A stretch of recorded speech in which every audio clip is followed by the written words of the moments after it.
Move now. I said move.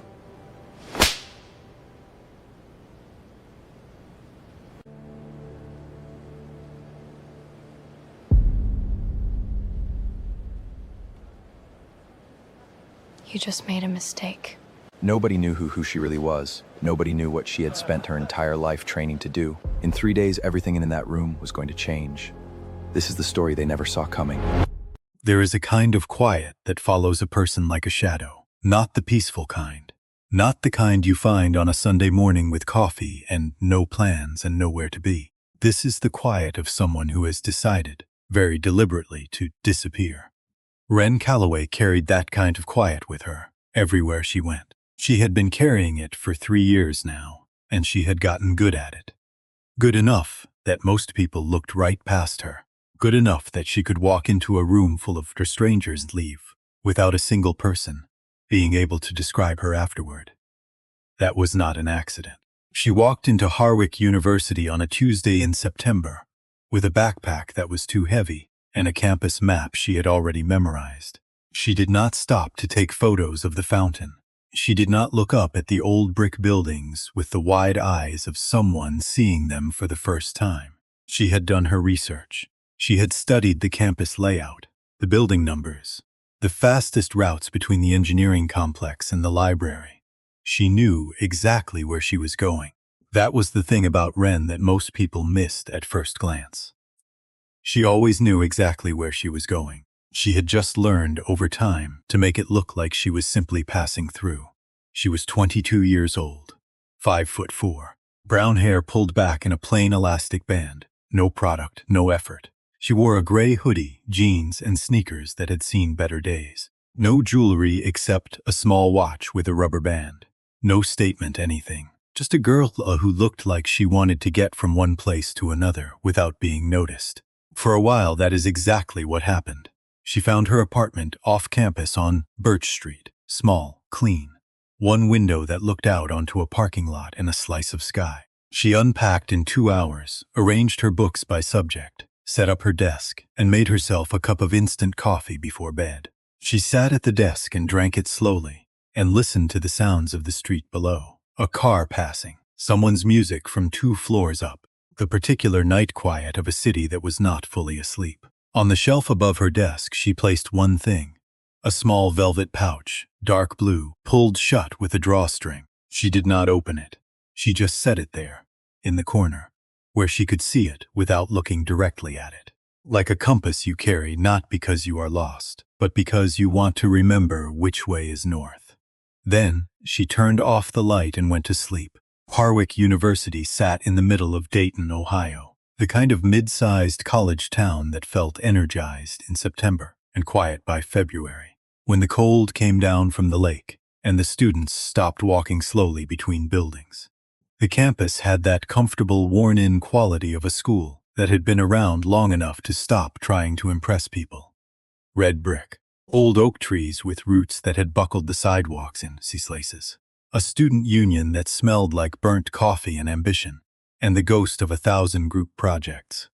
Wren liked it immediately. She was studying mechanical engineering, 3rd year. She had transferred from a smaller school in western Pennsylvania, the kind of place where everyone knew your name and your business and your mother's maiden name and what you had done in 9th grade that one time. She had chosen Harwick specifically because nobody knew her here. Nobody knew what she had done. Nobody knew who she had been. She wanted to start clean. She wanted to just be a student, to sit in a classroom and raise her hand when she had a question and eat lunch by herself if she felt like it, without any of the weight that came with being known. That was the plan. The first morning of classes, she got lost. Not badly lost. She had the map. She knew the building. But the engineering complex at Harwick had been renovated over the summer, and the main entrance had moved about 40 feet to the left, and the new signage had not yet been installed properly. So she went around the building once, found the side entrance, took the wrong staircase, and arrived at Professor Eleanor Marsh's materials mechanics class exactly 3 minutes after it was supposed to begin. She pushed open the door quietly, The lecture hall held about 60 students, arranged in tiered rows that rose toward the back. Every head turned when the door opened, because every head always turns when a door opens late. It is one of those small, unkind reflexes that classrooms produce. Wren did not look at the heads. She scanned the room for an open seat. There was one. Second row, left side on the aisle. She moved to it quickly and sat down, settling her backpack by her feet, pulling out her notebook and her pen, uncapping it, writing the date at the top of the first clean page. She was already forming the opening of a thought when she noticed the backpack on the floor beside the chair. She noticed the lacrosse jacket draped over the back of it. She had sat in someone else's seat.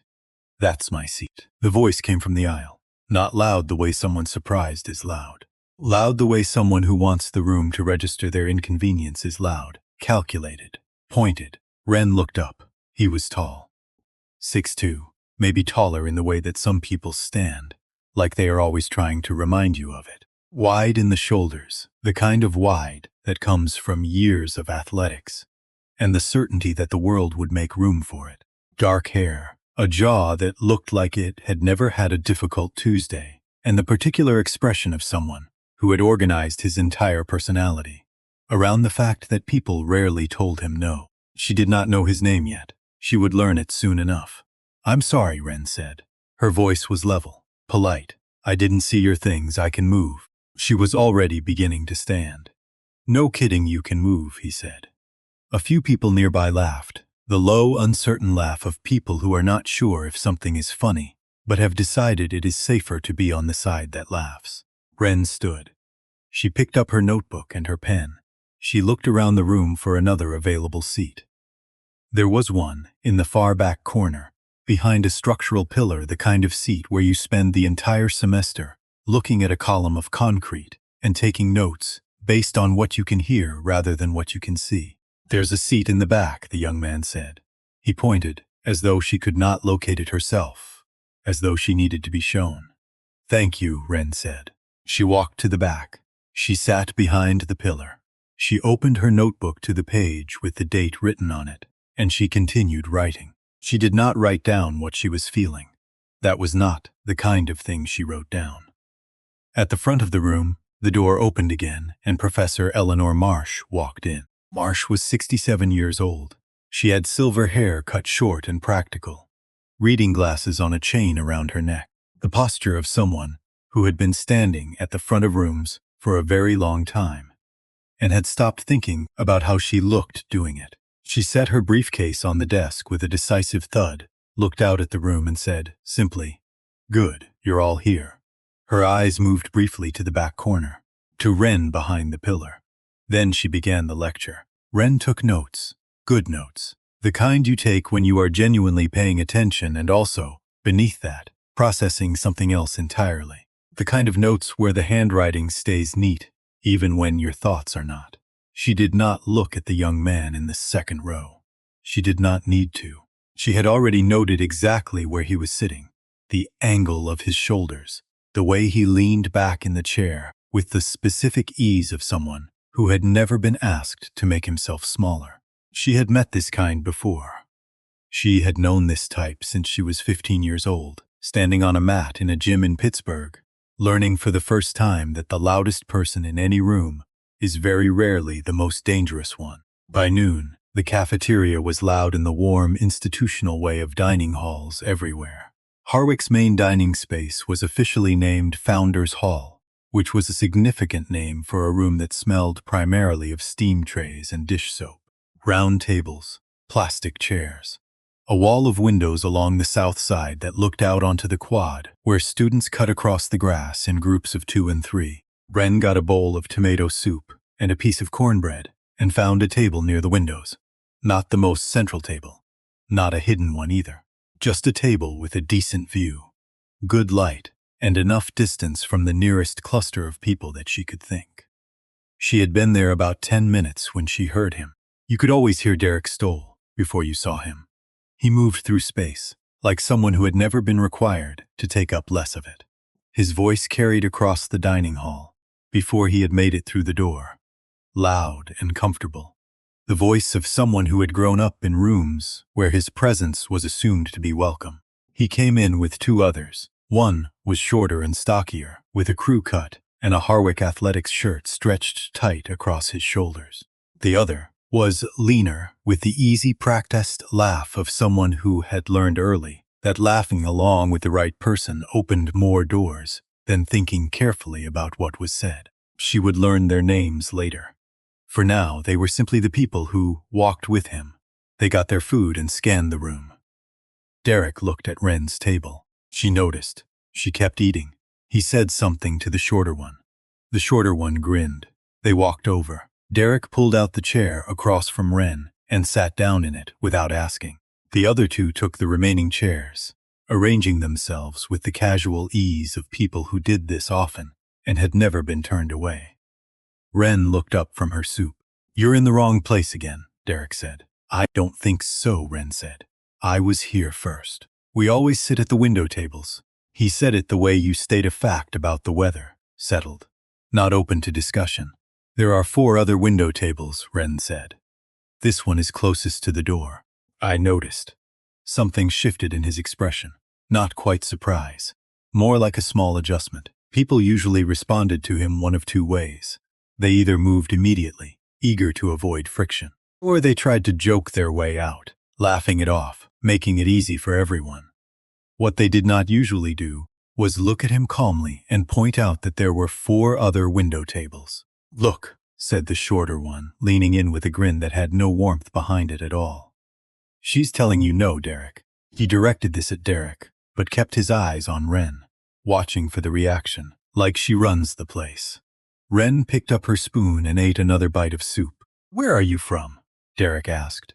His tone had shifted slightly, lighter on the surface, harder underneath, the way ice looks the same as solid ground until you are already on it. "Pennsylvania," Ren said. "Pennsylvania." He said it with the faint inflection of someone identifying a lesser product. "What part?" "Western part." "The small town part." He glanced at his 2 companions. "That explains a lot." The lean one laughed on cue. Ren set her spoon down. She looked at Derek with the specific, unhurried attention of someone who has spent years learning to read a situation before responding to it.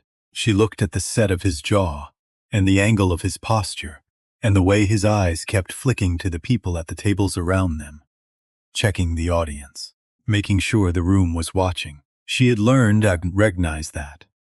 The performance underneath the provocation, the way some people did not actually want what they were asking for. What they wanted was the reaction, the flinch, the retreat, the confirmation that they had the power to produce those things on demand.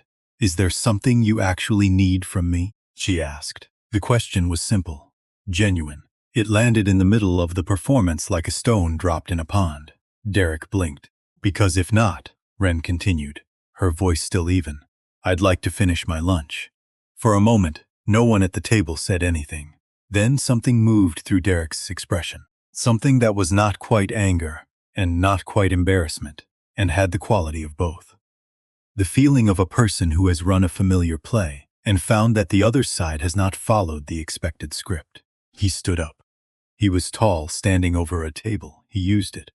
He looked down at her, and there was a decision happening behind his eyes, something fast and not entirely thought through, and then he leaned down and he slapped her, open-handed, across the left cheek, hard enough that the sound of it traveled. The dining hall went silent, not gradually. All at once, the way a fire goes out when you cover it. 60 or 70 people, and every single one of them stopped at the same moment. Forks paused. Conversations cut off. Chairs did not move. It was the particular silence that descends when something happens that is so clearly wrong that everyone in the room understands it in the same instant, without discussion, without needing to be told. Ren's head had moved with the impact. She sat without moving for a moment. Her left hand rested flat on the table. Her right hand was wrapped loosely around the handle of her spoon. Her breathing did not change. 4 seconds passed. She turned her head back. She looked at Derek Stoll. Her eyes were completely, entirely calm. Not the stunned calm of someone who does not yet understand what has happened. This was something different, and it was visible to everyone in the room who was paying attention, which was everyone. This was the calm of something very deep and very still. The kind of calm that exists not because nothing is happening, but because something has already been decided, somewhere below the surface, where decisions like that get made. She said 4 words. Her voice did not rise, it did not tremble. It was low and clear, and in that absolute silence, every person in that dining hall heard it without straining. "You just made a mistake." Derek stared at her. The shorter one looked at the lean one. Derek laughed. It was not a comfortable sound. It was the laugh of someone filling a silence because they do not know what else to put in it. The laugh of someone who has just done something they cannot undo and has decided that volume is the answer. "Yeah, okay," he said. He reached over and pulled his jacket from the back of her chair. He straightened up. "Enjoy your lunch." He walked away. The shorter one followed, without looking back. The lean one lingered half a second, looking at Ren with something on his face that was not quite guilt, and not quite curiosity, and did not have a clean name, and then he followed too. The noise of the dining hall came back, not all at once, slowly, like water finding its level again. First a whisper, then 2 voices, then the general hum resuming. People looked at each other. People looked at Ren. People looked away. Ren picked up her spoon. She finished her soup. Her hand was perfectly steady, not because she felt nothing, but because she had spent years learning the difference between what you feel and what you show. And because she understood, with the clarity of someone who had trained for exactly this kind of moment without knowing it, that the most important thing she could do right now was stay exactly where she was. 2 tables away, Seth Drummond sat with his lunch untouched in front of him. He was 21 years old, a second-year engineering student, with dark-rimmed glasses and a face that processed things slowly and thoroughly. The kind of face that caught up to events a few seconds after they happened, and then held on to them longer than most. He had watched the entire thing from the moment Derek had sat down. He had not moved. He had not said a word. He had been holding his fork in the air from before the slap. He set it down now. He looked at Ren. She did not look back at him.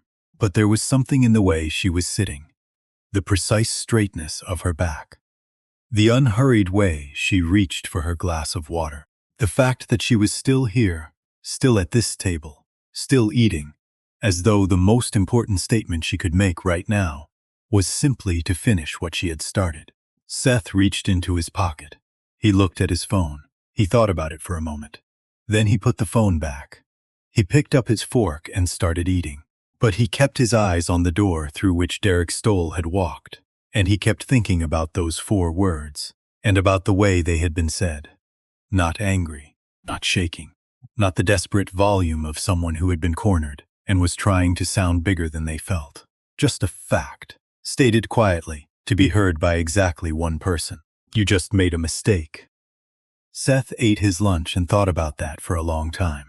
Across campus, in a small office in the east wing of the athletics building, Coach Raymond Tusk was eating a sandwich and working on a crossword puzzle. He was 70 years old, 3 years retired, and Harwick still gave him an office and a parking permit because he had given the school 31 years of his life and a regional judo championship, and that bought you certain courtesies. He liked the office. He liked the crossword puzzles. He liked the way they required you to approach a word from the side, to come at it indirectly until the right angle appeared. It was not unlike coaching, not unlike a lot of things if you thought about it the right way. He was considering 17 across when his phone buzzed on the desk beside him. A text from one of the student athletic trainers who still checked in with him occasionally. It read, "Something strange just happened in Founders Hall." Derek Stoll slapped a girl and she didn't react at all, just sat there and kept eating. Nobody did anything. Tusk read it twice. He set the phone face down on the desk. He picked up his tea and held it and looked out the window at the strip of afternoon sky visible between the buildings. He thought about that for a while. Specifically, he thought about the phrase "she didn't react at all." In his experience, that phrase meant one of 2 things. It meant someone was in shock, or it meant something else entirely. He put on his jacket and went for a walk. The sports complex sat on the east side of campus, set back from the academic buildings by a long sweep of lawn that caught the September afternoon light in a way that had always seemed slightly too beautiful for Ohio. On one side of the main gym was the practice field for the lacrosse team. On the other was a smaller paved area surrounded by old chain-link fencing, a space that had been used decades ago for combat sports training, before the program was cut and the mats were rolled up, and nobody thought about it much anymore. Tusk came around the corner of the building at 4:15 in the afternoon. He stopped. A young woman was in the paved space. She was not stretching. She was not jogging. She was doing none of the things that students did when they wandered into open spaces to exercise.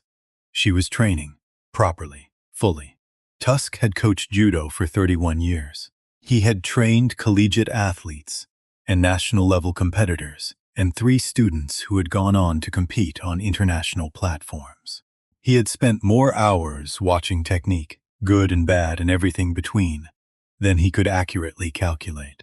He had the kind of eye that does not turn off when you retire, the same way a surgeon's hands do not forget their training when they stop operating. He watched her for a full minute without moving or making a sound. She was performing a kata, a formal judo sequence executed solo, each movement connected to the next with the precision of something that had been practiced so many thousands of times that it had passed beyond conscious thought and become something more like breathing. Her weight transitions were clean. Her foot plate placement was exact. The control in her wrists and forearms told him she had been doing this since she was very young enough that it had shaped the way her body moved even when she was standing still. But it was not only the technical quality that had stopped him on the path. It was the quality of her attention. She was completely inside the movement. There was no performance in it. No awareness of being watched. She was not training for an audience of any kind. She was training the way you train when the practice itself is the only language that makes sense to you in a given moment. When the body knows things the mind has not yet caught up to. In 31 years of coaching, Tusk had seen that quality in perhaps a dozen athletes. She completed the sequence, stood still for a moment, hands at her sides, breathing controlled and quiet. Then she turned and saw him. She did not startle. She did not look embarrassed or caught. She looked at him with the direct attention of someone who has been half expecting this particular moment. Tusk walked forward slowly. He stopped about 10 feet away. They looked at each other across the late afternoon light, this old coach and this young woman, and something passed between them that did not require words to establish. "You know who I am," he said. "Coach Tusk," she said. "You coached judo here from 1990 to 2021. Retired 3 years ago. You still keep an office in the East Wing." He nodded once. "And you have been training for a long time. Since I was 8. He looked at her hands. He looked at the specific way her weight was distributed, the quality of readiness in her stillness that people, without serious training, always mistook for tension, not understanding that it was actually its opposite. "National program?" he said. She understood what he was asking. "Yes, collegiate level. I competed until I was 19. He let a breath out slowly, not surprise, confirmation. "What year were you at Nationals?" 2021 Sizzler. He was quiet for a moment. He had watched that championship. He remembered the final match. He remembered the call that had gone the other way at the end. "I watched that final," he said. "I know. You wrote about it in the judo coach's newsletter." He looked at her steadily. "The judges got it wrong. Maybe," she said. "Or maybe I let it get too close." He kept looking at her. She did not look away, and she did not fill the silence with anything unnecessary, and that told him as much as everything else had. "Why are you here?" he asked. "Why does no one on this campus know who you are?" She was quiet for a moment. When she answered, her voice was measured, but underneath it there was something genuine, something she had decided carefully, that she was willing to say out loud.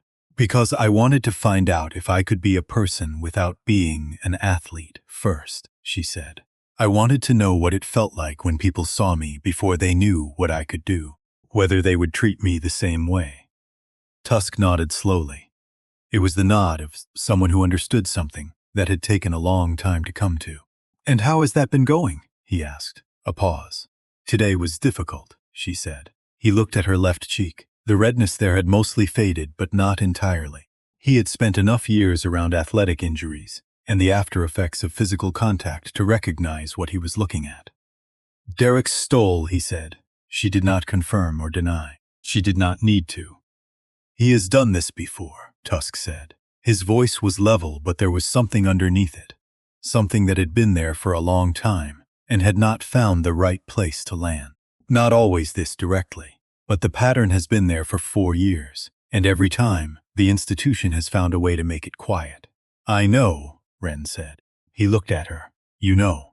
I read the student newspaper archives before I transferred here. His name comes up in the letters section.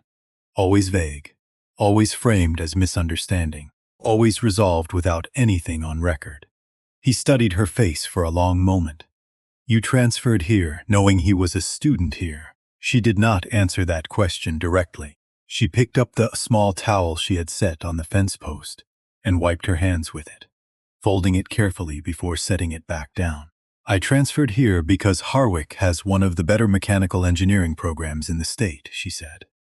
And because I was tired of being somewhere small, where everyone already knew my whole story. She looked at him directly. But I don't walk into any room without first understanding what is in it. He held her gaze for another moment. Then he said quietly, What do you need?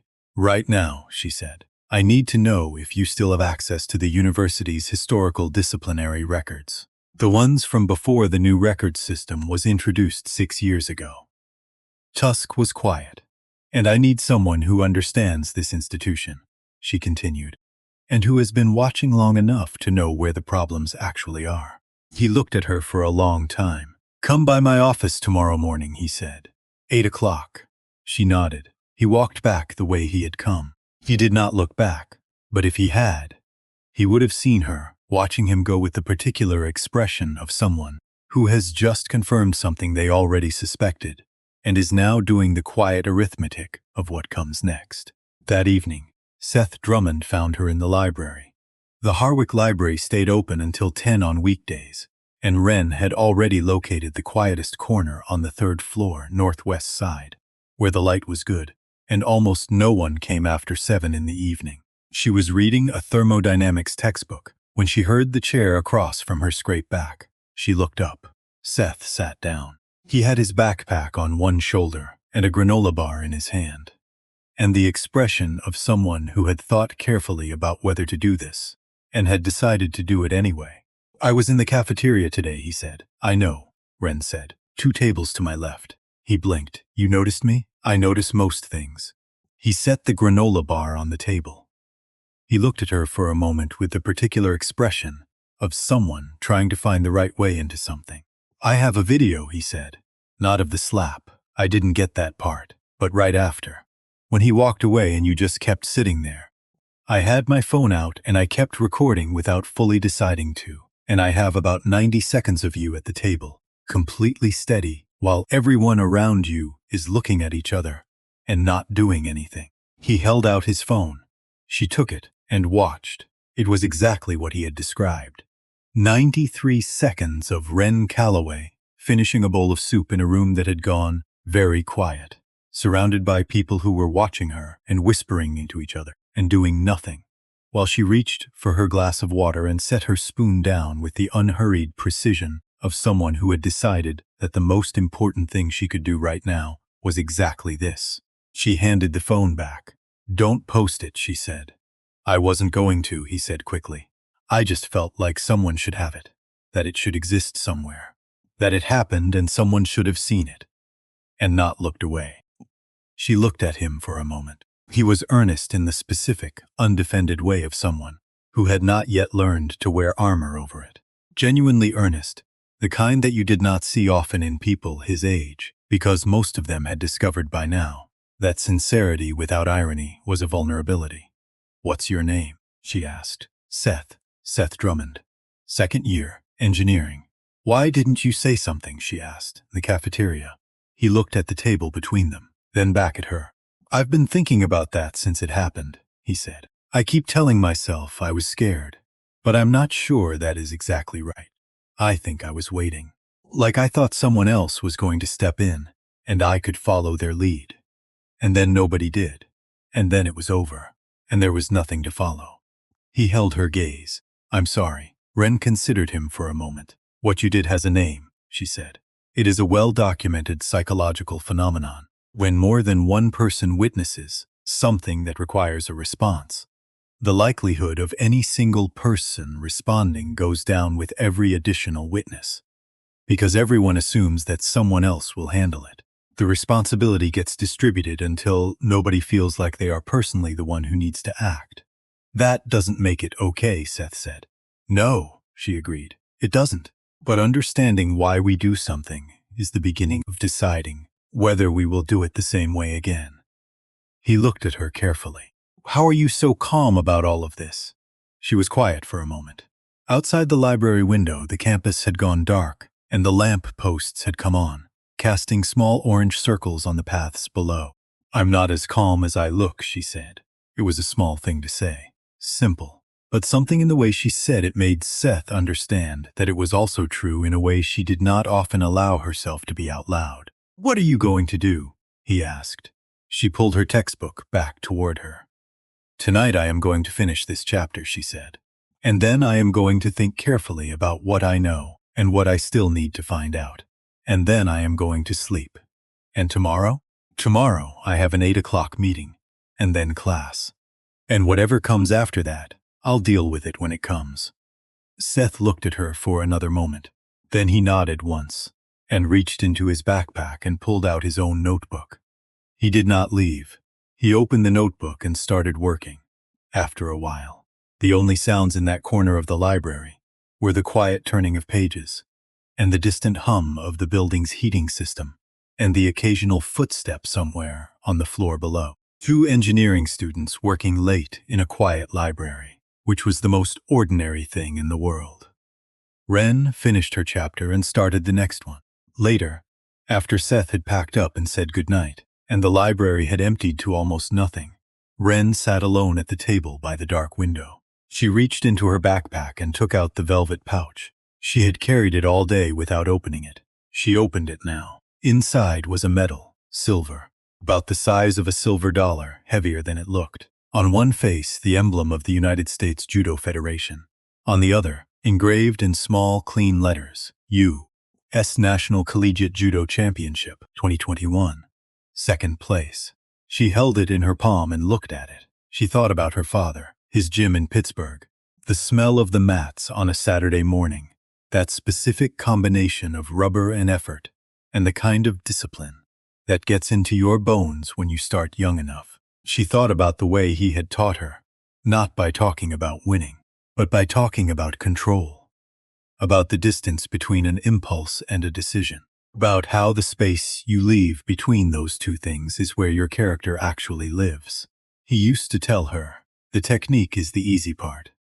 Knowing when to use it is the whole lesson. She had spent 3 years trying to understand what that meant when you were not on a mat, when the situation was not a competition with rules and referees and a clear beginning and end, when the person across from you was not an opponent who had agreed to the same terms. She turned the medal over in her hand. She thought about Derek Stoll, the calculation behind his eyes in that moment before he slapped her, the way he had looked at the room first, checking the audience. It was not impulsive, what he did. It was performed. It was the action of someone who had done something like it before and had learned that he could, that the room would let him, that the institution would find a way to manage it quietly, and that the person on the receiving end would do what people in that position usually did. She thought about the students who had come before her. 3 of them based on what she had pieced together from the archives. 3 students who had tried to report what had happened to them and had gone quiet afterward. She thought about what it costs a person to go quiet when they have tried to speak, the specific weight of that, the way it follows you. She closed her hand around the medal. She thought about Nadine Fuller in the Student Affairs office that afternoon, who had looked at Ren with the expression of someone who genuinely wanted to help and was also genuinely afraid of what helping might cost her. Fuller was not a bad person. She was a person inside a system that had taught her, repeatedly, what the consequences of acting were. She thought about Coach Tusk, standing at the edge of the training space, watching her with 31 years of understanding in his eyes. She thought about Seth Drummond saying, quietly, "I think I was waiting for someone else to go first." She opened her hand and looked at the medal again. Then she put it back in the pouch, pulled the drawstring closed, and set it on the table in front of her. She took out a clean sheet of paper, and she wrote 2 columns. The first column, what she knew for certain. The second column, what she needed to find out. The first column was short, but each item in it was solid, the kind of solid that does not move when you push on it. The second column was longer, but nothing in it was impossible. It was simply a matter of patience, of understanding the situation clearly before acting on it, of waiting for the right moment rather than the nearest one. She had learned that on a mat in Pittsburgh. She had learned it in the specific way. You learn things when you are 8 years old, and your body is still figuring out what it can do. And a patient man is teaching you that the difference between a good fighter and a great one is not strength or speed or even technique.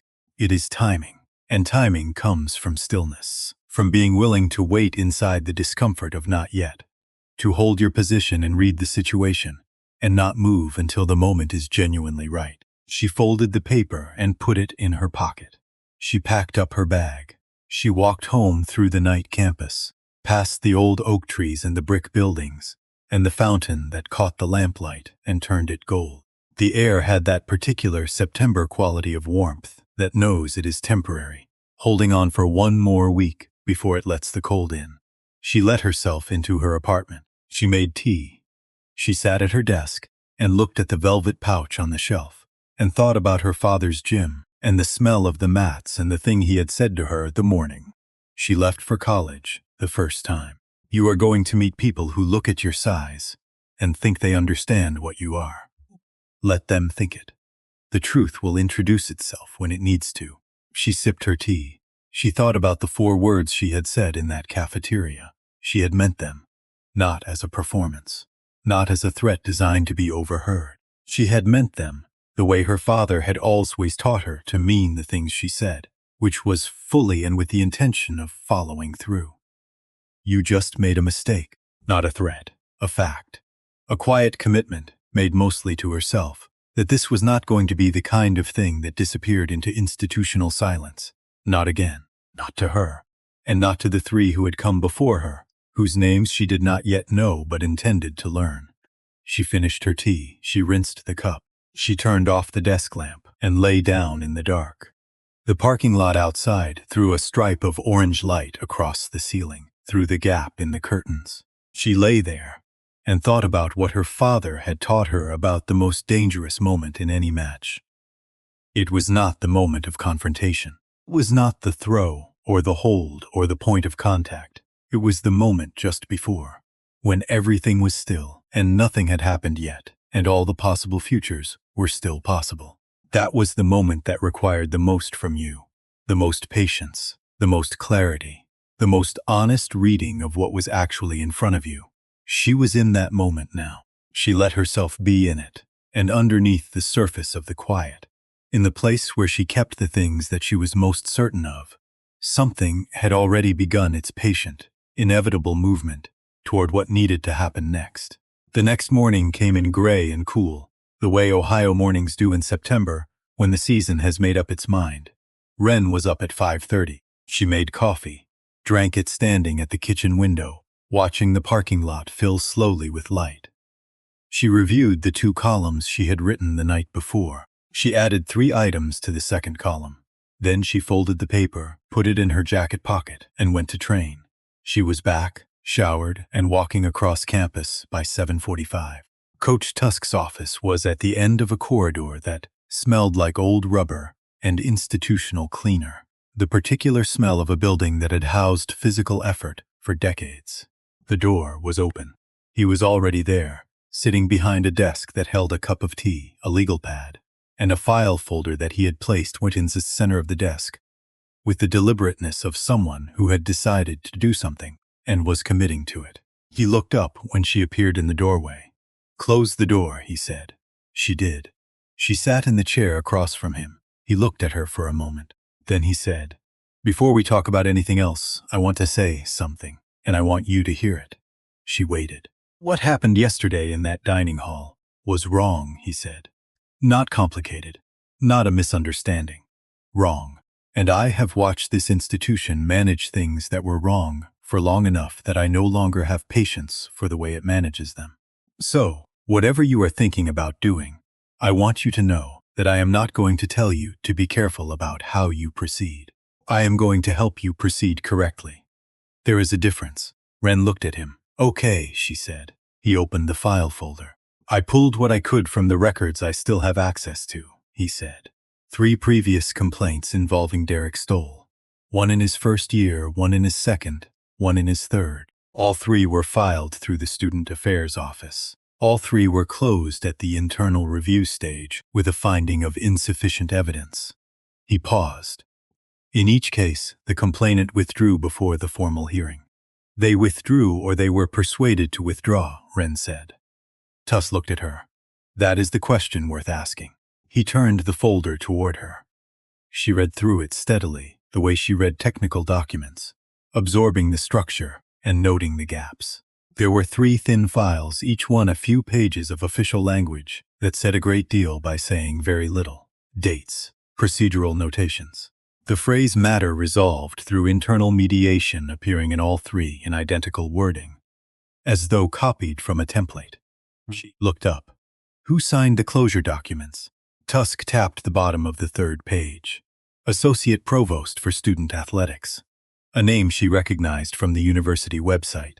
The person who managed the relationship between the academic institution and its athletic programs. The person whose office sat between the university's reputation and its funding.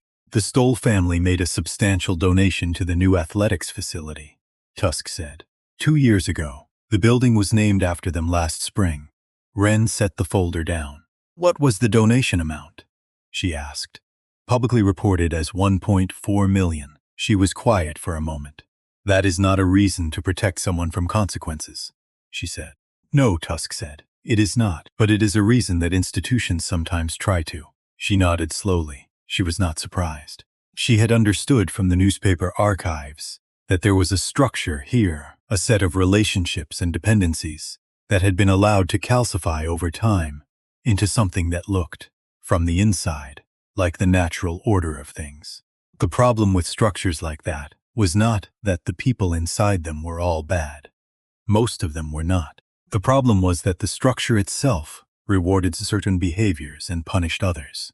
And over time people learned, without ever quite deciding to behave accordingly. That was worth understanding.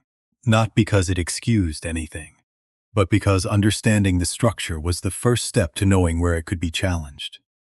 I have a meeting with Nadine Fuller this afternoon, Ren said. Tusk nodded.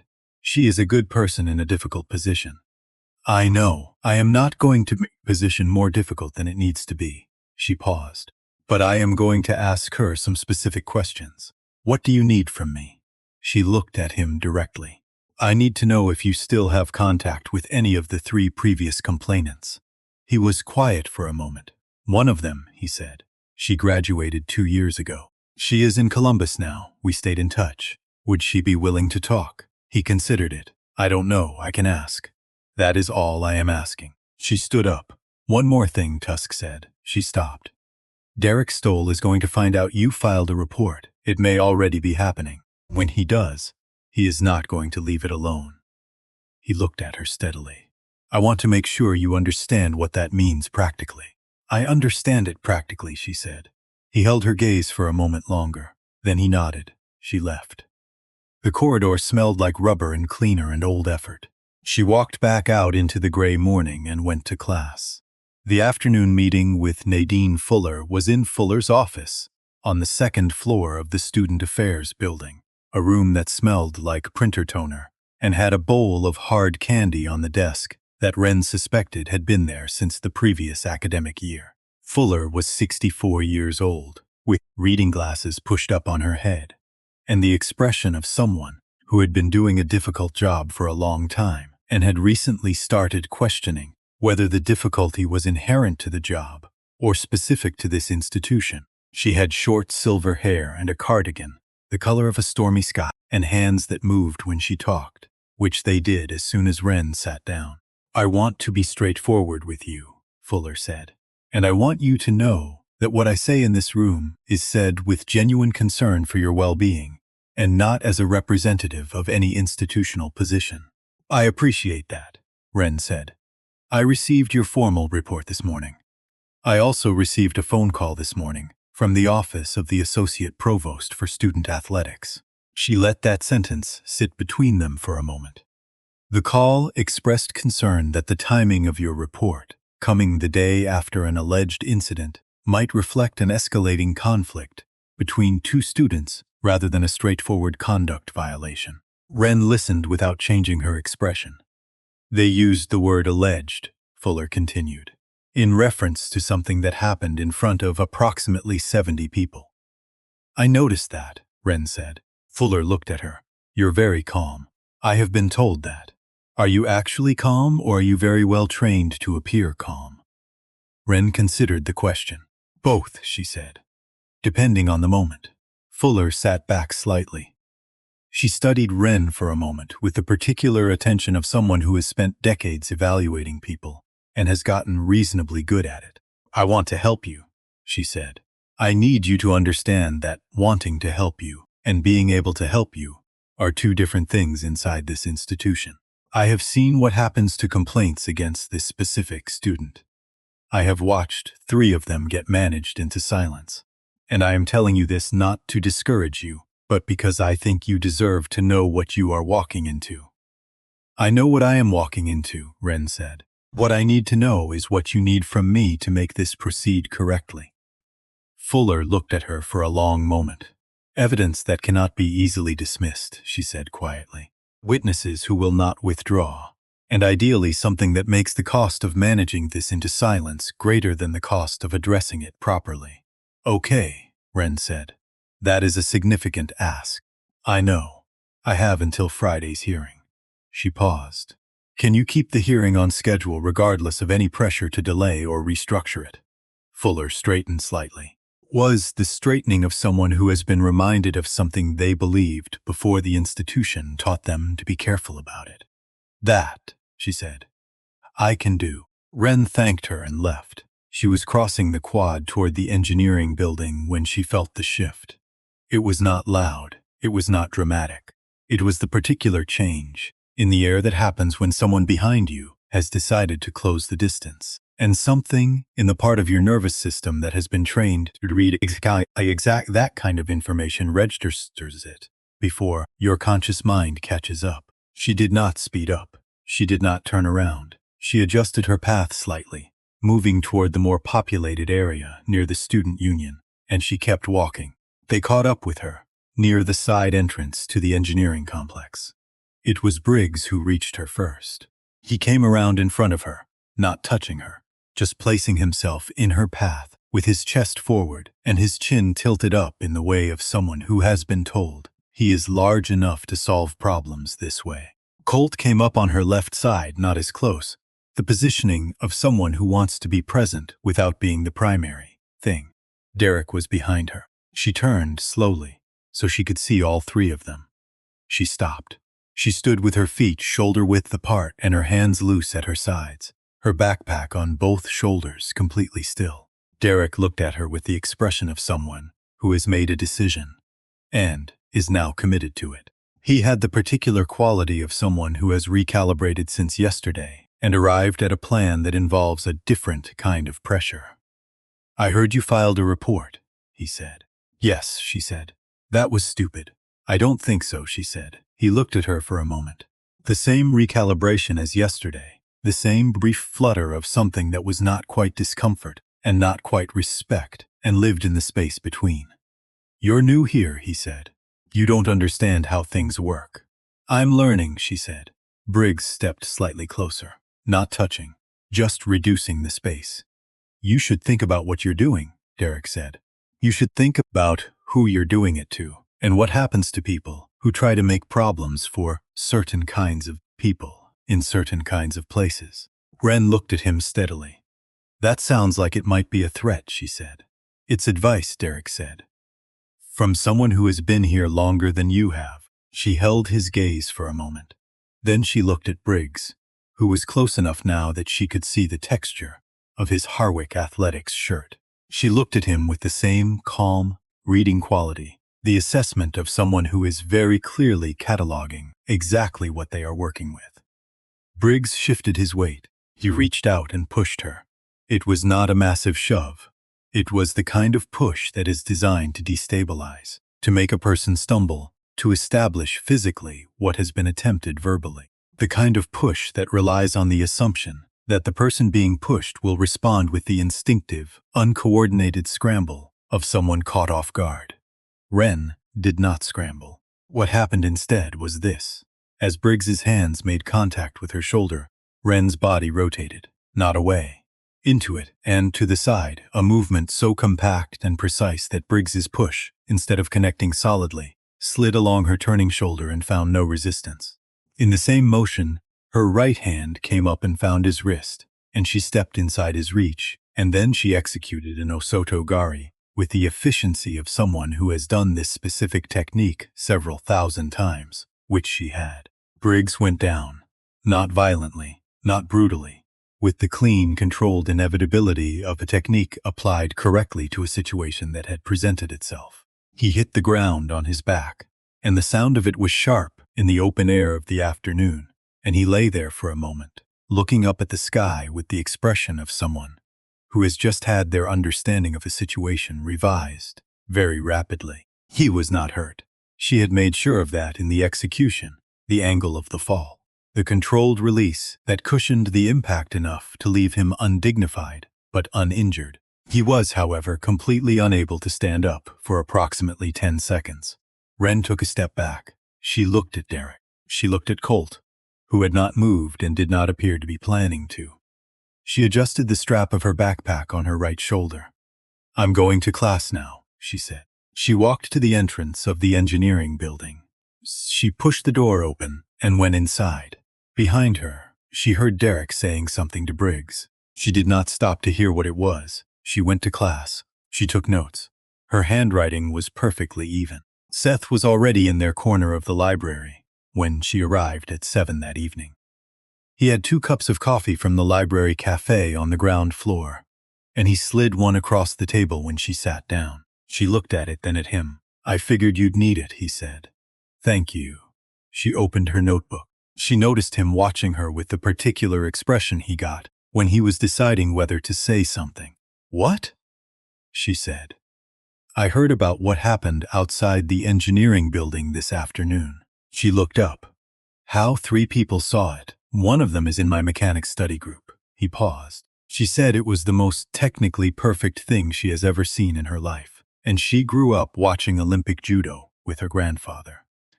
Wren was quiet for a moment. "Was anyone filming?" she asked. Seth reached into his jacket pocket and put his phone on the table between them, screen face down. She looked at the phone. Then she looked at him. "The angle is from across the courtyard," he said.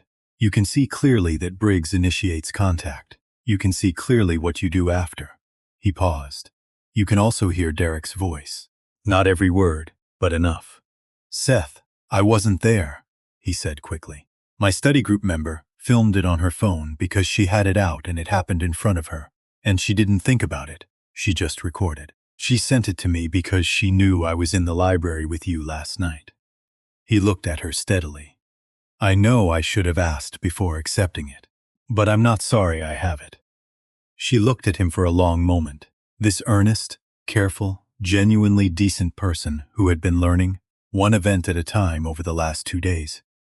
The difference between watching something happen and being part of what happened. She thought about what he had said the night before about waiting for someone else to go first. "I need to show it to someone," she said. "I know. That is why I brought it." She took her phone out and he airdropped it to her. She watched it twice. He was right about the angle. She was right about what it showed. She sent it to a folder she had created that morning and labeled simply as evidence. She looked up at him. "I need to ask you something," she said. "Okay. If this goes to the full disciplinary hearing on Friday, there is a chance you will be asked to provide a witness account of what happened in the cafeteria yesterday. Not just the video, but a direct account of what you saw. Seth was quiet. I know I didn't do anything yesterday, he said. That is not what I am asking. I am asking if you will do something now. He looked at the table, then back at her.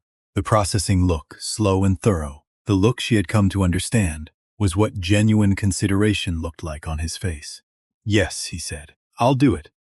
She nodded. They worked in silence for a while. The library's quiet settled around them like something habitual. After about 40 minutes, Wren's phone rang. She looked at the screen. Tusk. She stepped away from the table and answered it. I talked to her, Tusk said. Her name is Deanna Marsh. No relation to the professor. She graduated 2 years ago. She is in Columbus doing civil engineering. And she listened to what I said, and she was quiet for a long time. What did she say? She said she withdrew her complaint, because 2 days before the formal hearing, her academic scholarship was placed under review for unrelated reasons that were never clearly explained to her, and that when she inquired about the review, she was told it would likely be resolved quickly if the situation at the hearing level could be managed without institutional disruption. Wren closed her eyes for a moment. She understood what that meant, Tusk continued. She was a first-generation college student. She needed that scholarship to stay enrolled. She made a decision she has thought about every day since. Is she willing to put that account on record? Tusk paused. She said she needs to think about it overnight. That is fair. She also said something else. He paused again, and in the pause she could hear something in his voice that she had not heard before. Weight to it. She said she is glad someone is still trying.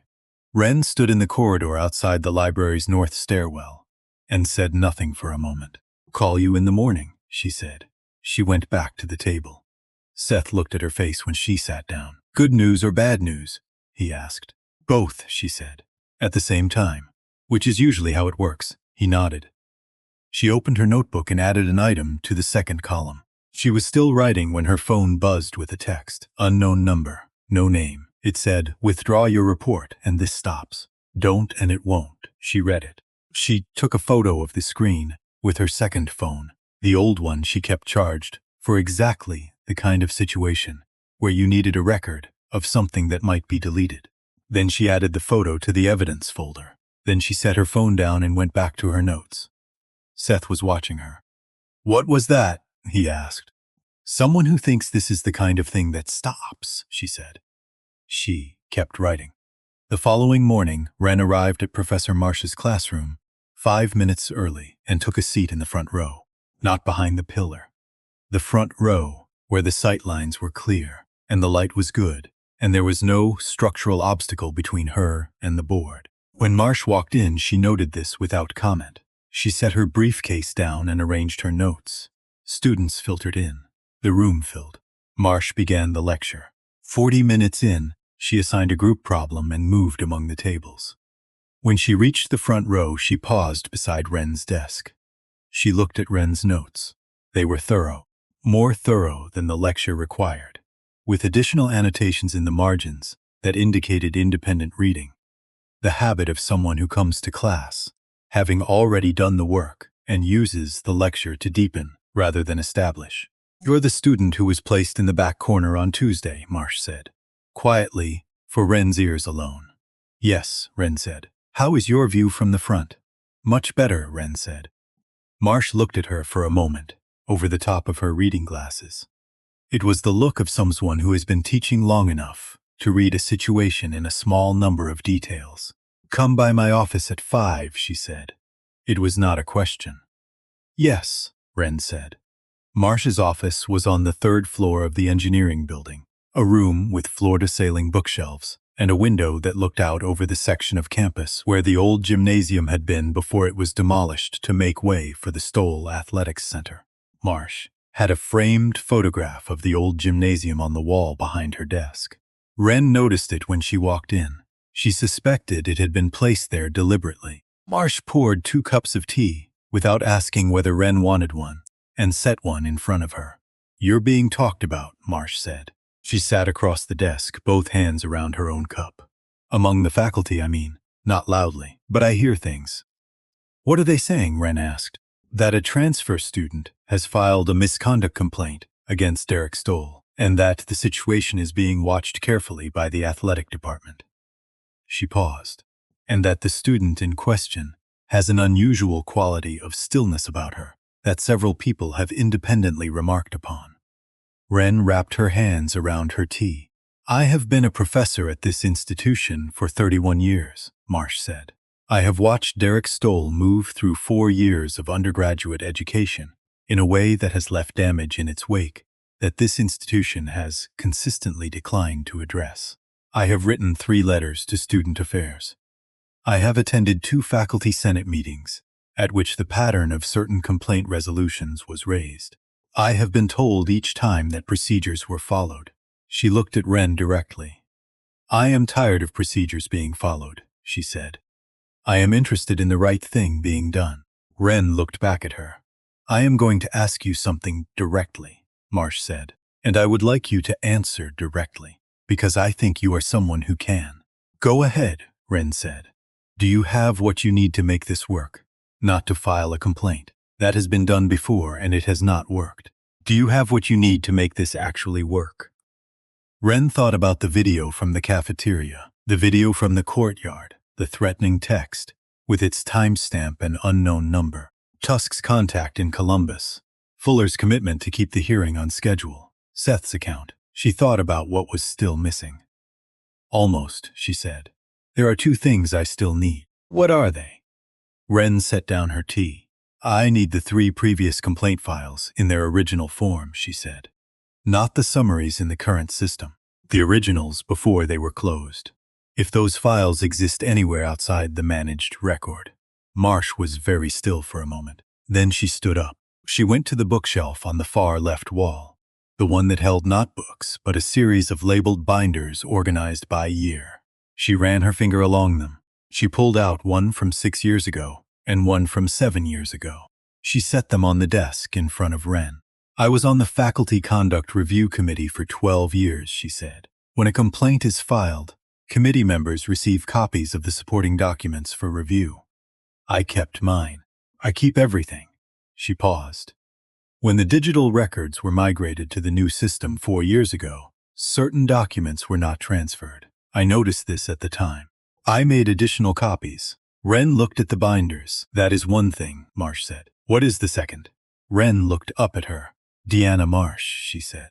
No relation. Columbus. Civil engineering. Something moved across the professor's face. Not surprise exactly. The expression of someone who has just discovered that 2 separate things they have been carrying alone have found each other. You know her, Wren said. She was one of my students, Marsh said quietly. She was one of the best students I have taught in 31 years. She withdrew her complaint in her 2nd year. I have thought about her frequently since. Coach Tusk has been in contact with her, Wren said. She may be willing to provide a formal statement about the circumstances under which she withdrew. Marsh sat back down. She was quiet for a moment. The office was very still. Outside the window, the Stoll Athletic Center caught the last of the late afternoon light and held it in its glass facade. What do you need me to do? Marsh said. Wren told her. That evening, Wren walked home through the campus as the last of the day's light left the sky. The oak trees were dark shapes against the early dark. The lamp posts came on one by one as she passed them. A few other students moved along the paths in pairs, talking, not looking at her. She was thinking about Deanna Marsh in Columbus and the decision she was weighing overnight. She was thinking about what it costs to come back to something you have tried to put down. The weight of reopening something that you have spent 2 years learning to carry without it pulling at you every day. She knew that cost personally, not in the same way, but she knew what it was to close a door on something that mattered and to build a whole new life in the space on the other side of that door. She knew what it asked of a person to walk back toward it. She could not make that decision for Deanna. She could not make it easier or lighter or less costly than it was. What she could do was make sure that if Deanna came back, she did not come back alone. She let herself into her apartment. She put the kettle on. She took the velvet pouch out of her backpack and set it on the desk. She sat down and opened the evidence folder on her laptop and went through everything in it methodically, the way she would approach a technical problem, looking for gaps, looking for assumptions she had made that needed to be verified, looking for the places where the structure she was building could be made stronger. She worked for 2 hours. She found 3 things that needed to be checked and added them to the second column. She found that the first column was now longer than the second. She closed the laptop. She looked at the velvet pouch. She thought about her father's gym, about the Saturday mornings she had spent on those mats at ages 8 and 9 and 10, learning the beginning of a language that had taken her years to become fluent in, learning that the strongest position was not the one that used the most force. It was the one with the most information, the most patience, the most honest reading of what was actually in front of you. She picked up her phone and opened the messages. She typed a text to Tusk. I have the original complaint files. Professor Marsh had them. Friday is still possible. She sent it. She made her tea. She sat at the window and drank it slowly, watching the parking lot below, where the orange streetlight made everything look like a scene from another time, like something that had already happened and was being remembered.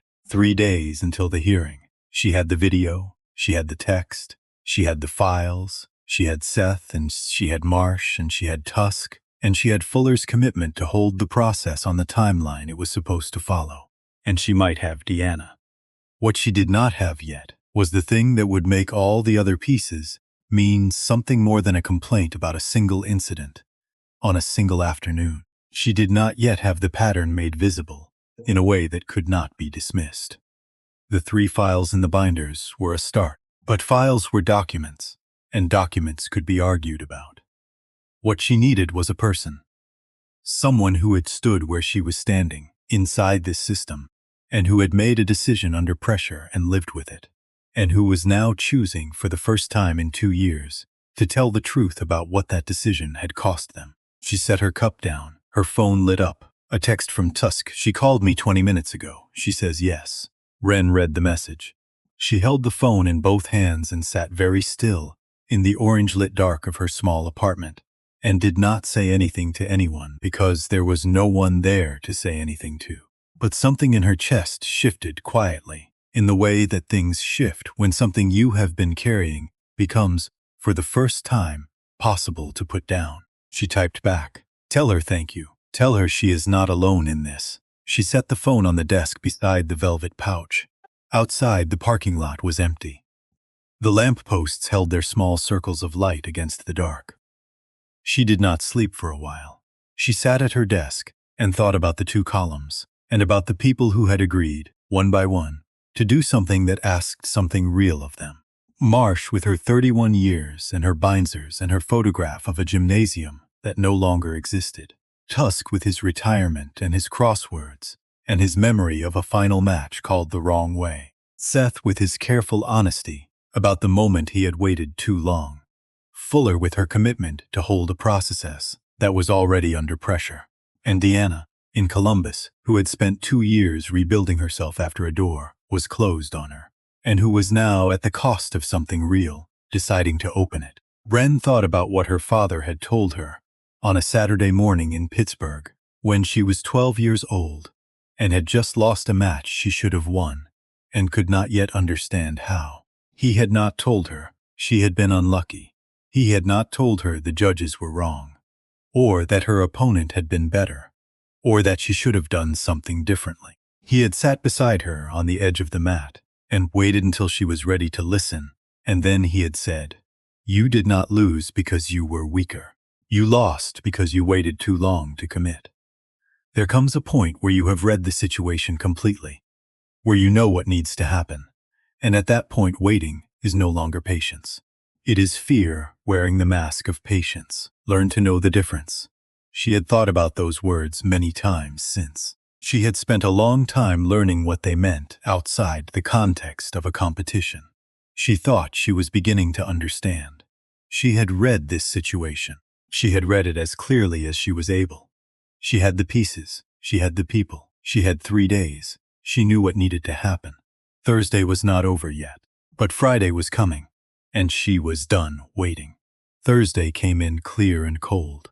The kind of morning that arrives with a particular sharpness to it, the way autumn mornings do when the warmth has finally stepped back, and the air has decided to be honest about what season it actually is. The sky over Dayton was a pale, precise blue.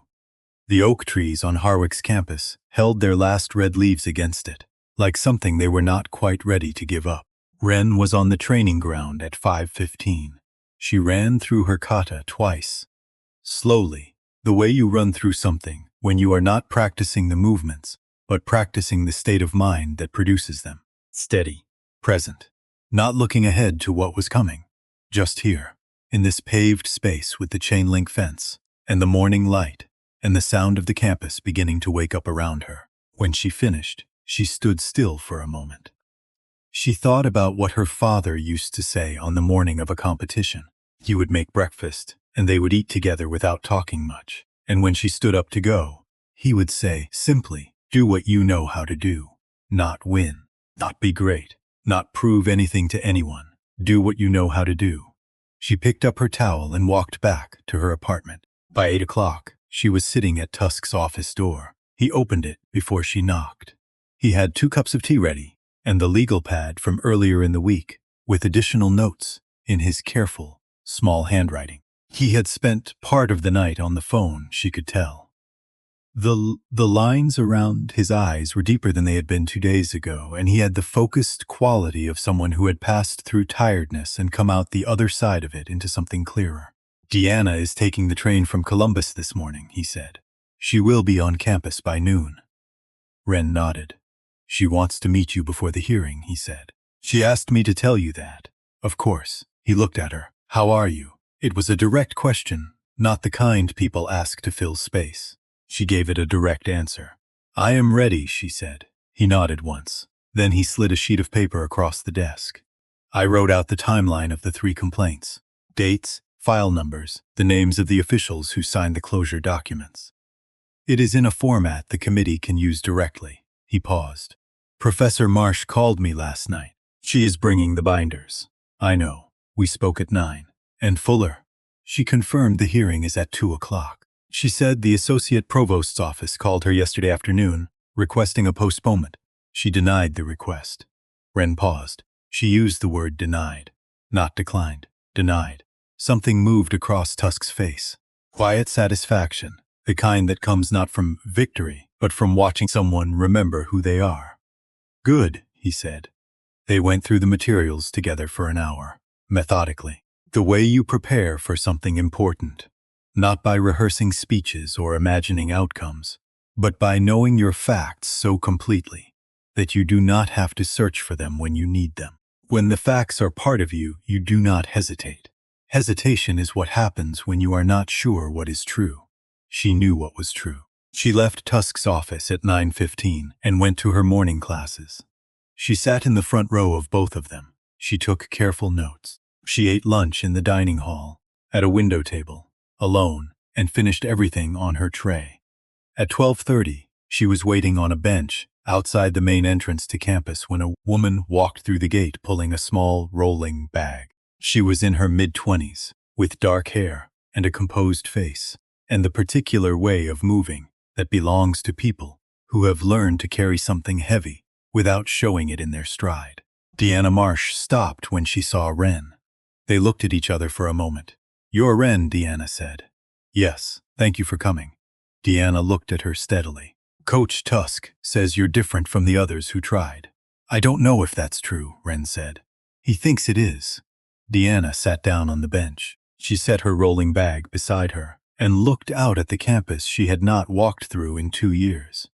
Something moved across her face that was too layered to name cleanly. Memory and something sharper beneath it. "Can I ask you something?" Deanna said. "Yes." "When it happened to you, in the cafeteria, what did you feel?" Wren considered the question. She gave it the same honesty she would want given to her. "I felt the thing that comes before anger," she said. "The thing that arrives first before you have named it. A kind of very clear seeing. Like everything gets precise." She paused, and underneath that, something quieter. The knowledge that this was not going to be the end of the conversation. Deanna was quiet for a moment. When it happened to me, she said, I felt that too, the clear seeing. And then I made the mistake of thinking that feeling was enough. That if I felt it clearly enough, the institution would see it too. She stopped. It doesn't work that way. No, Ren agreed. Feeling it clearly is just the beginning. The rest is work. Deanna looked at her. What did you build? She said. In 3 days. What do you actually have? Ren told her. Carefully, specifically, without dramatizing any of it. The video from the cafeteria. The video from the courtyard. The threatening text with its timestamp. The original complaint files from Marsh's binders. Fuller's commitment. Tusk's documentation of the timeline. Seth's witness account. Deanna listened without interrupting. When Ren finished, Deanna was quiet for a moment. That is more than I had, she said. You didn't have 2 years of watching what happened to you as a blueprint, Ren said. I did. You are part of why this is possible. Deanna looked out at the oak trees.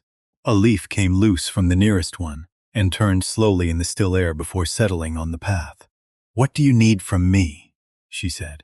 A statement about what happened to your scholarship during the 2 days before your scheduled hearing.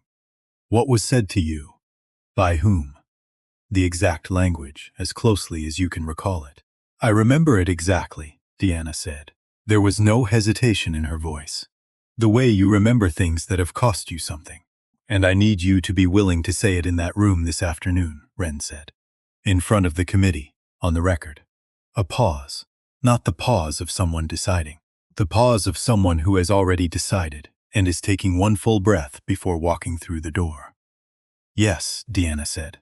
They sat together on the bench for another few minutes, not talking much, just being there, in the particular solidarity of 2 people who had been in the same place at different times and were now, for the first time, in it at the same moment. Then Ren stood up. I'll show you where the committee room is, she said. They walked together through the campus, past the oak trees and the fountain in the brick buildings, and the afternoon light was very clear and very cold, and made everything look sharper than usual, like the world had been defined in a higher resolution. At 1:45, the corridor outside the Student Conduct Committee room was not empty. That was the first thing Ren noticed when she arrived. She had expected to walk into a procedural space, institutional, contained. The formal machinery of a university doing its official business in the particular way. Universities do official business, which is carefully and without unnecessary witnesses. Instead, there were people in the corridor.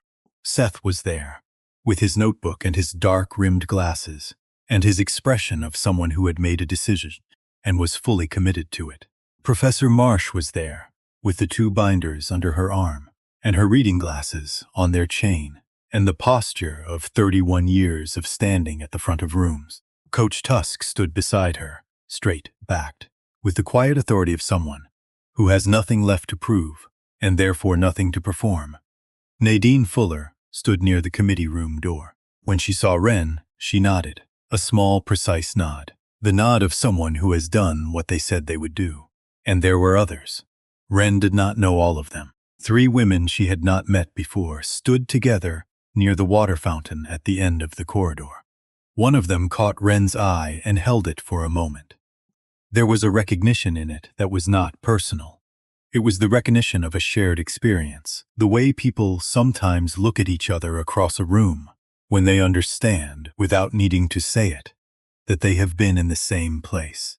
Tusk came to stand beside her. Word got around, he said quietly. Fuller mentioned to 2 faculty members that the hearing was proceeding. Marsh mentioned it to 3 others. People came. Ren looked at the corridor, at Deanna, who had stopped when she saw the people there, and was looking at them with something on her face that Ren did not have a word for and did not try to name. They are not all here to testify, Tusk said. Most of them are just here to be present, to make it visible that this is happening and that people know. He paused. Sometimes that is what the institution needs to understand, that it is being watched. Ren looked at the committee room door. Let's go in, she said. The committee room held a long table at the front, where 5 faculty and administrative members of the Student Conduct Committee were seated.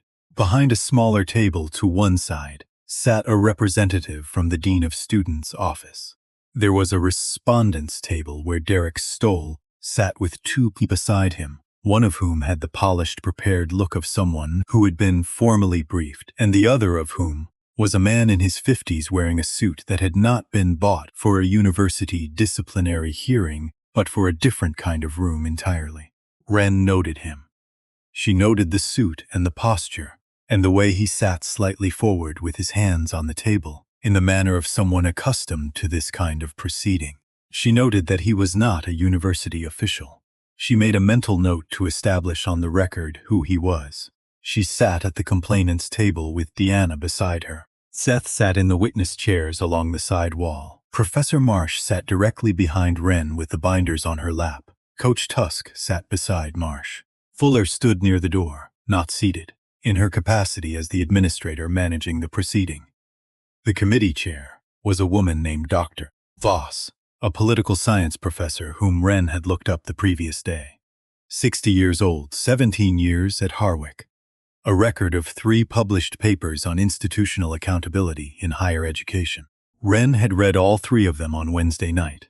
Dr. Voss called the room to order. She reviewed the procedural rules. Standard language. Wren listened and noted the things that would matter. She looked at Derek when Voss was speaking. He was doing the thing he always did, reading the room, assessing the audience. He had looked at the people in the corridor when he walked in, and she had seen the brief calculation in his eyes, the acknowledgement that this was larger than he had expected, followed by the particular kind of confidence that belongs to people who have been through institutional processes before and come out of them unchanged. He was not worried. He had been here before. The structure had protected him before. He had not yet understood that the structure was different today. The man in the suit leaned close to Derek and said something. Derek nodded. Dr. Voss concluded the procedural overview.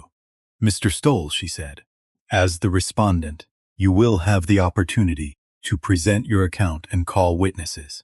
I want to note for the record that the committee is aware that a request was made yesterday afternoon to postpone this hearing, and that request was denied by the Student Affairs Office. This proceeding is moving forward on its scheduled timeline. She looked at both tables. We'll begin with the complainant's statement. Wren stood. She spoke clearly and without notes. She described Tuesday in the cafeteria, the exchange, the escalation, the slap. She described it the way you describe something you have decided to tell the truth about, without embellishment and without minimizing, which is the most precise language there is. She described the threatening text she had received Wednesday evening and stated that she had documented it with a timestamp and was prepared to submit it to the committee. She sat down. Dr. Voss looked at Derek. Mr. Stoll, your response. Derek stood. He was polished. That was the only word for it. He had been prepared well. He expressed concern for the complainant's apparent distress. He used that word, apparent, twice in the first paragraph. He described the cafeteria incident as a misunderstanding that had escalated beyond what either party had intended. He characterized Wren's statement to him, the 4 words she had said after the slap, as a threat directed at him. He expressed surprise that a complaint had been filed when, to his understanding, the situation had been difficult for everyone involved and could have been resolved without formal proceedings. He sat down. The man in the suit nodded once. Dr. Voss looked at her notes. The committee would like to review the submitted evidence at this point. She looked at the committee's administrator. Please display the first video file. The cafeteria video played on the screen at the front of the room. 93 seconds of Wren finishing a bowl of soup in a dining hall that had gone very quiet. 70 people visible in the background, all of them still, all of them having registered the same thing at the same moment. The footage did not capture the slap itself, but what it captured was its aftermath undeniably, in the behavior of every person in that room. The room was quiet while it played. Dr. Voss looked at Derek. Mr. Stoll, the committee notes that this footage shows a dining hall of approximately 70 students responding in a manner consistent with witnessing a significant incident. Is it your account that this response was provoked by a misunderstanding? Derek's jaw moved slightly. The situation was confusing for everyone. Confusing Dr. Voss repeated. Her voice carried no particular inflection. She made a note. We'll move to the second video. The courtyard footage played. It was 41 seconds. You could see Briggs approach and make contact. You could see the specific sequence of Wren's response. You could see, clearly, that she had not initiated anything, that her technique had been precise and controlled, and that Briggs had been left uninjured on the ground for approximately 10 seconds before he stood up. You could see Derek standing behind this. You could also hear, at the edge of the audio range, a voice that the committee would have no difficulty attributing.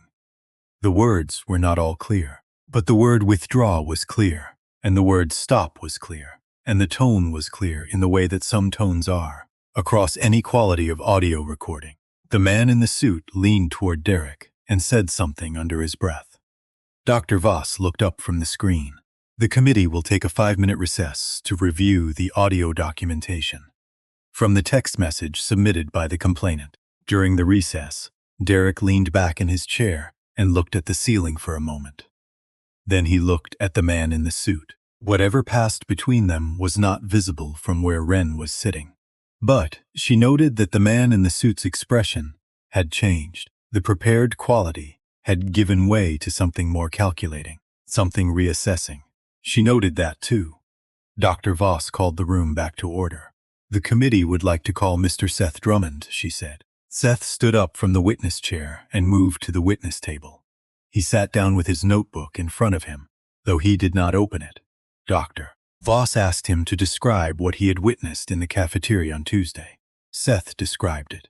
He was precise and unhurried and completely specific. He described the table, the approach, the escalation. He described the slap and its sound and the response of the room. He described the 4 words Wren had said and the exact tone in which they were said, which he characterized as quiet and clear and not threatening. One of the committee members asked him, "Mr. Drummond, you did not intervene at the time. Why are you here now?" Seth looked at the committee member directly. "Because I understand now that waiting for someone else to go first is not a neutral act," he said. "It is a choice, and I made the wrong one on Tuesday. I am trying to make a different one today." The committee member made a note. Seth returned to the witness chairs. Dr. Voss looked at her agenda. The committee will now hear from Professor Eleanor Marsh. Marsh came forward with the binders and set them on the witness table. She did not sit. She stood, because she had been standing at the front of rooms for 31 years, and it was the position from which she communicated most effectively. She described the binders. She explained what they contained, why they existed, and how they had come to be in her possession. She explained the migration of digital records 4 years ago, and the documents that had not been carried forward in that process. She explained the closure language that appeared identically across 3 separate complaint files, which she noted was statistically improbable unless the language had been templated and applied, rather than arrived at independently. Then she described the signing official. She said the name clearly. Associate Provost for Student Athletics. The man in the suit sat very still. Dr. Voss looked at the binders. The committee will enter these documents into the formal record. She paused. Professor Marsh, in your professional judgment, having reviewed these documents, what do they indicate? Marsh looked at the committee without hesitation. They indicate a pattern, she said, not an isolated incident. A pattern of complaint management that has consistently produced the same outcome regardless of the specifics of the complaint, which suggests that the outcome was determined before the process was completed. She paused. In my field, when an experiment consistently produces the same result regardless of the variables, you do not conclude that the experiment is working correctly. You look at the methodology. She returned to her seat. Dr. Voss made a note. She looked at the agenda. Then she looked at Wren. You indicated there is an additional witness. Wren said yes. Deanna Marsh. No relation to Professor Marsh. Former Harwick student, graduated 2 years ago. Dr. Voss looked at the door. Fuller opened it. Deanna walked in. She sat at the witness table and folded her hands in front of her. She had the composed quality of someone who has decided to do something they are afraid of and has moved through the fear to the other side of it, where everything is simply clear. Dr. Voss said. Mrs. Marsh, please describe your experience as a Harwick student as it relates to the matter before this committee. Deanna spoke. She spoke for 7 minutes without stopping. She described the incident in her second year. She described filing the complaint. She described the scheduled hearing and the 48 hours before it, during which her academic scholarship had been placed under unexplained review. She described the conversation she had been asked to have had with an academic administrator during those 48 hours, during which the phrase institutional disruption had been used in proximity to the phrase scholarship review. Not as a direct connection, but as a proximity that anyone in her position would understand. She described making the decision to withdraw. She described what that decision had cost her, not in dramatic language, in plain language, which is more expensive. I withdrew because I was a first-generation college student, and I needed the money to stay in school, she said. And I was 20 years old, and I was alone in it, and I did not understand yet that alone does not have to be permanent. She paused. I have thought about that decision every day since. Not because I blame myself for it. I understand why I made it. I think about it. Because I wonder how many other people made the same decision in the same circumstances and never found out that someone eventually came back to try again. She looked at Ren. Ren looked back at her. The room was very quiet. One of the committee members, a woman at the far end of the table who had not spoken yet, took off her glasses and set them on the table in front of her, the gesture of someone who has heard enough to not need to take notes anymore. Dr. Voss said, "Thank you, Ms. Marsh."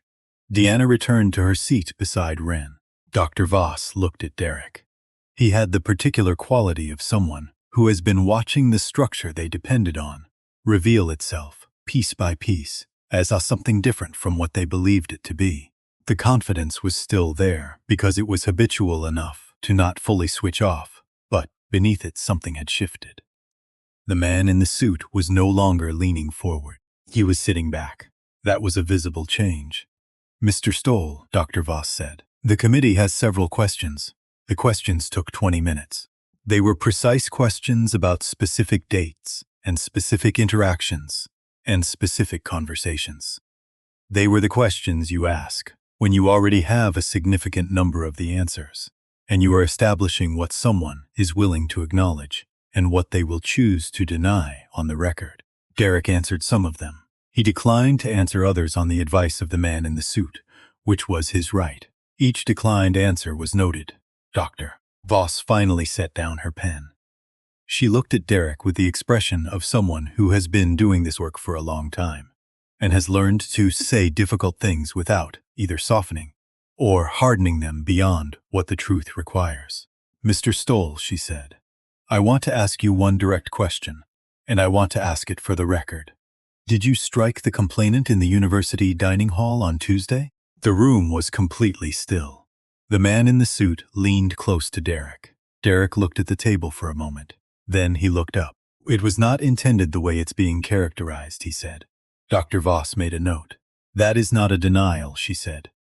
Another note. She looked at the committee members. Something passed along the table between them. Not words. The particular kind of communication that happens between people who have been working together long enough to not need words for certain things. The committee will recess to deliberate, Dr. Voss said. We will reconvene in 45 minutes. The room began to move. Derek and the man in the suit left quickly into a side corridor. Ren watched them go. She noted the posture of the man in the suit, which had changed significantly from when he had arrived. She noted that Derek did not look back. Ren stood up slowly. Deanna was standing beside her. You did that very well, Ren said. Deanna looked at her for a moment. Something in her face was different than it had been this morning on the bench outside the campus entrance. Not lighter, exactly. More settled. The quality of someone who has put something down after carrying it for a long time and is noticing, with some surprise, that their hands are free. I should have done it 2 years ago, Deanna said. You did it when you could, Ren said. That is what matters. They walked out into the corridor together. People who had been there before were still there. Marsh was talking quietly with Tusk. Seth was standing with his notebook, looking at the floor in the way he did when he was processing something slowly and thoroughly. Fuller stood near the window at the end of the corridor, looking out at the campus, and when Wren came through the door, she turned and looked at her with an expression that was not quite relief and not quite pride, and had something of both in it. The 45 minutes passed. People talked quietly. Someone brought coffee from the student union. Tusk and Marsh sat on a bench with the binders between them and spoke in low voices. Seth came and stood near Wren without saying much, which was, she had learned, his way of being present. When the committee room door opened again, everyone straightened. They filed back in. Dr. Voss waited until the room had settled. Then she read the findings. She read them precisely and without preamble. The committee found that Derek Stoll had engaged in conduct constituting physical assault against a fellow student, in violation of the university's Student Conduct Code, Sections 4, 2 and 4, 7.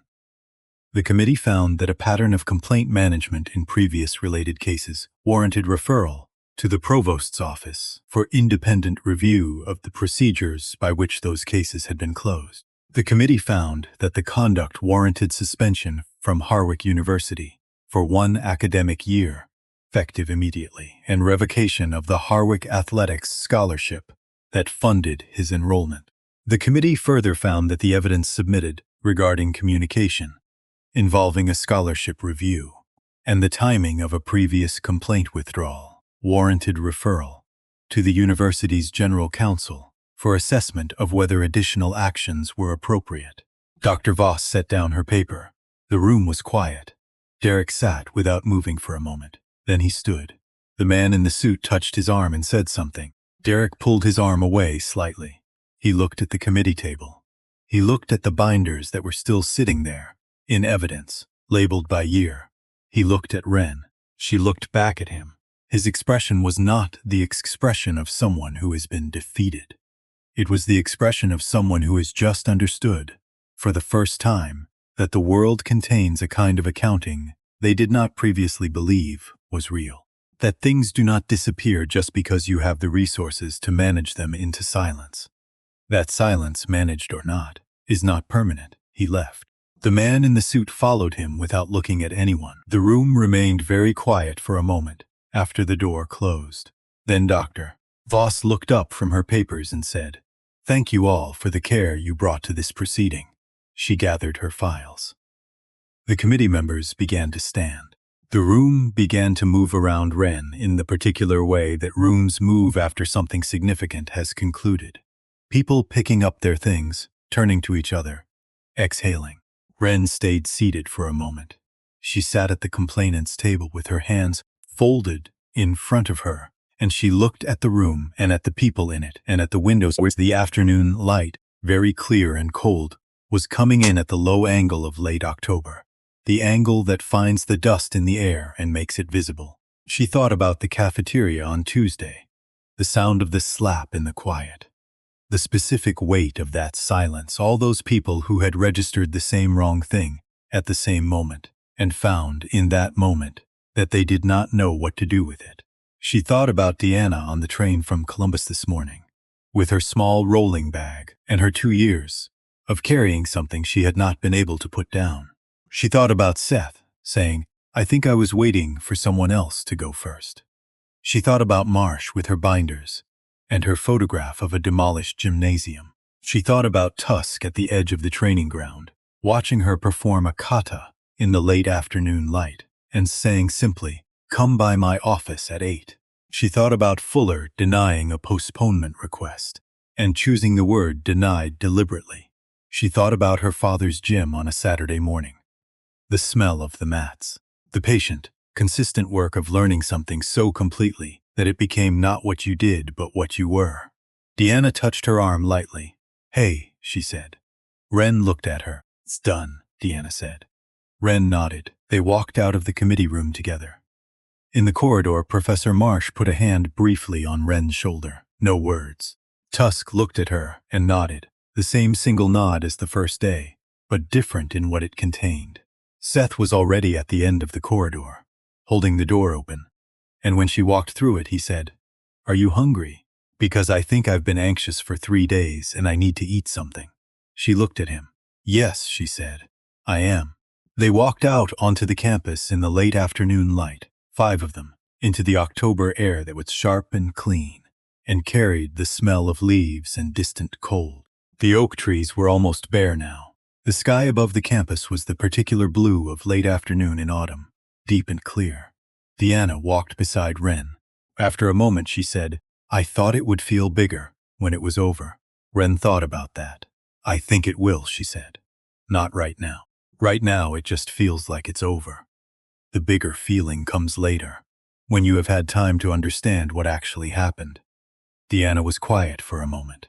"What did actually happen?" she said.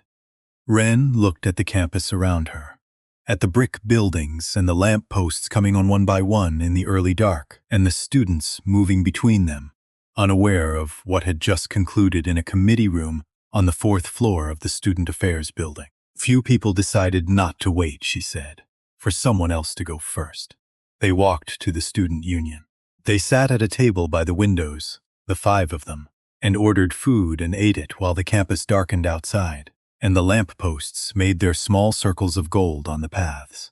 They talked and did not talk, and Seth explained something about his mechanics' homework. Deanna that made her laugh, with the sudden, unguarded laugh of someone who had not laughed without reservation in a while. And Professor Marsh told a story about a student from 1998 that had nothing to do with any of this, and was simply funny. And Tusk drank his tea, and was mostly quiet, but had the quality of someone who was exactly where he wanted to be. After a while, Wren excused herself, and stepped outside for a few minutes. She stood on the steps of the student union in the cold October air. She reached into her jacket pocket and took out the velvet pouch. She held it in her palm, the familiar weight of it, and looked at it in the light from the door behind her. She thought about Tuesday morning, walking onto this campus with her backpack and her map and her careful, deliberate invisibility. The plan to be unknown. The plan to simply be a student, undefined by what she could do or had done. She thought about what her father had said. Let them think it. The truth will introduce itself when it needs to. She turned the pouch over in her hand. The truth had introduced itself, not the way she had imagined when she was 18 and winning, and certain that what she had would always be enough. In a messier way, a slower way, a way that required more people and more days and more willingness to stay in the difficulty than any competition she had ever entered. But it had. She put the pouch back in her pocket. She stood there a moment longer in the cold, looking out at the campus, at the oak trees, and the paths and the lamp posts, and the students moving between them. Then she went back inside. She sat down at the table. She picked up where the conversation had been and let it continue. Later, walking home alone through the dark campus, she thought about what her father would say if she called him tonight. She had not called him yet. She would call him when she was home and had made tea and was sitting at her desk in the quiet of her small apartment. He would listen. He would ask a few questions, the right questions. And when she had told him everything, he would be quiet for a moment, the way he always was, when he was thinking about what actually mattered in what she had told him.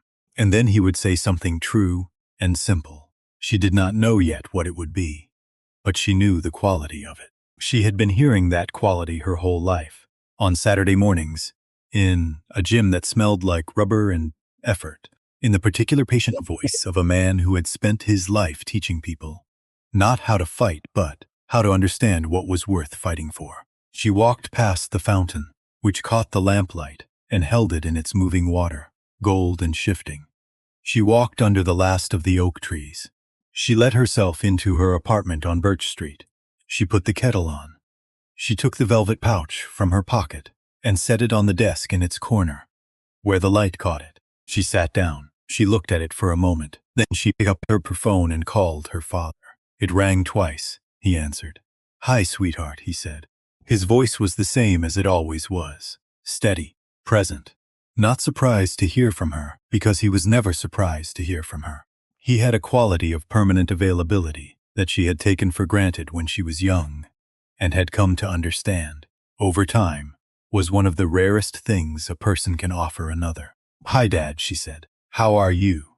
She looked at the velvet pouch on the desk at the slant of light across it. I had a long week, she said. Tell me, he said, and she did.